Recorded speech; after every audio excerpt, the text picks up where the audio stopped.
Kejadian yang lain teman-teman sekalian, pada saat awal Hijriyah itu Nabi SAW juga menikahi Aisyah radhiyallahu anha di tahun pertama Hijriyah.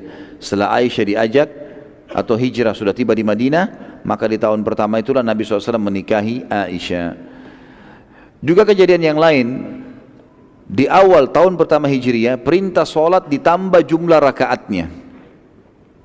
Waktu pertama kasus sholat Isra dan Mi'raj teman-teman sekalian, jumlah rakaat sholat semuanya 2 rakaat. Subuh 2, duhur 2, asar 2, maghrib 2, isya 2, semua sama 2. Dan di tahun pertama Hijriyah turun wahyu mengubah itu. Yang tetap dalam rakaatnya adalah subuh saja 2 rakaat. Duhur ditambah 2, asar tambah 2, maghrib tambah 1, isya tambah 2. Dan ini terjadi di tahun pertama Hijriyah. Juga pada saat itu terjadi teman-teman sekalian, azan pertama kali dikumandangkan. Itu di awal Hijriyah, ya, di awal Hijriyah. Jadi setelah diubahnya jumlah rakaat sholat, belum ada wahyu yang menyampaikan bagaimana caranya muslimin untuk tahu waktu sholat sudah masuk, kecuali dari tanda-tanda saja. Seperti sabda Nabi SAW, duhur itu adalah kalau seseorang berdiri di bawah matahari dan tidak terlihat bayangannya. Kalau kita berdiri, matahari ada di tengah-tengah kepala kita, jadi bayangan tidak terlihat, itu waktu duhur. Waktu asar pada saat matahari sangat terang. Waktu maghrib pada saat terlihat awan merah, dan waktu isya pada saat awan merah hilang, dan subuh pada saat langit sudah bisa terlihat, ya, bukan gelap lagi seperti malam. Jadi ada ciri-cirinya. Maka para sahabat cuma mengingat itu saja belum mereka kumpul untuk sholat berjamaah bersama Nabi SAW. Apalagi tidak ada mic seperti kita sekarang mengeraskan pengeras suara untuk manggil orang gitu. Maka pada saat itu teman-teman sekalian, Nabi SAW beristihad, belum ada wahyu turun, untuk memberikan tanda yang terbaik tentang sholat. Sampai dalam beberapa athar disebutkan Nabi SAW sempat menyuruh sahabat untuk mencari lonceng yang digunakan oleh orang-orang Nasrani. Cari lonceng, biar lonceng juga dibunyiin, sholat sudah masuk waktu. Belum ada wahyu turun. Akhirnya sahabat pada nyari semua. Di Madinah nggak ada Nasrani, orang Yahudi nggak pakai lonceng. Maka mereka tidak temukan. Akhirnya pada malam itu seorang sahabat Nabi yang mulia namanya Abdullah bin Zaid bin Tha'labah. Abdullah bin Zaid bin Tha'labah, sahabat Nabi yang mulia ini mimpi. Dia melihat dalam mimpinya ada seseorang jalan bawa lonceng. Lalu dia tanya, "Hai Tuan, mau nggak jual lonceng itu buat saya?" Kata orang itu, "Untuk apa kau beli lonceng?" Dia bilang, "Untuk panggilan sholat kami." Maka orang itu pun berkata, "Maukah saya tunjukkan kepadamu lebih baik daripada lonceng ini?" Kemudian dia mengatakan, Abdullah bin Zaid bin Tha'labah mengatakan, "Iya, tentu saja mau." Lalu kemudian orang itu mengajarkan lafaz azan yang kita tahu sekarang. Allah Akbar, asyhadu an la ilaha illallah, dan seterusnya sampai la ilaha illallah. Maka dia pun segera bangun pada saat itu sebelum waktu subuh, lalu pergi ke masjid mengatakan, "Ya Rasulullah, saya mimpi seperti ini." Kata Nabi SAW, "Sungguh itu mimpi yang baik. Ajarkan, ya, ajarkan lafaz itu kepada Bilal, karena ada alasannya. Karena Bilal lebih indah suaranya darimu." Ya, berarti muadzin harus suaranya yang bagus. Jangan buat orang tambah tidur. Ya, gitu. Suaranya azan itu makin membuat enak, indah, menarik orang untuk datang sholat, gitu kan.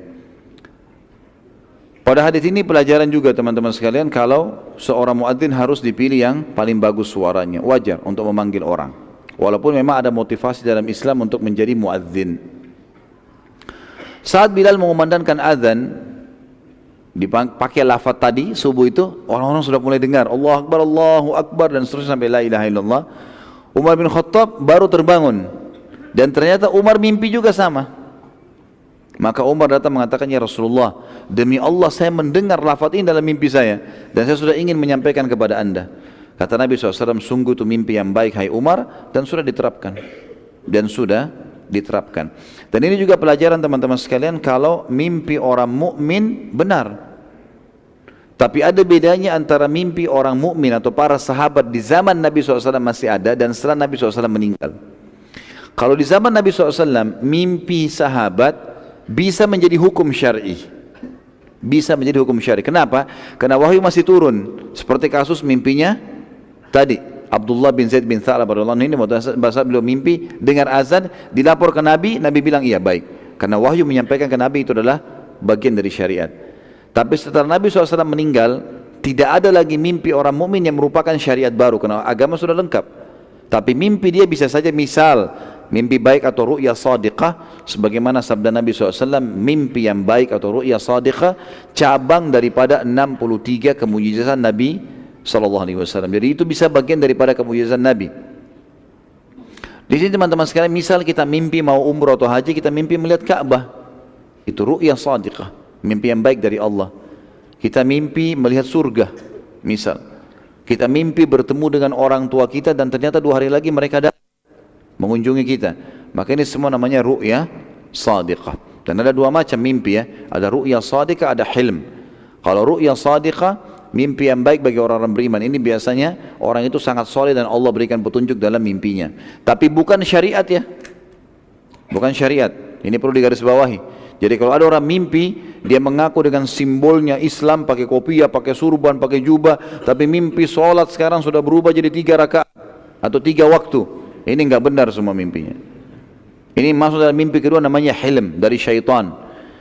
Ibnu Sirin menyebutkan rahimahullah, mimpi dari syaitan seperti misalnya orang mimpi jatuh dari jurang, digigit hewan, ya. Kemudian dia berbuat kemaksiatan, itu semua dari syaitan.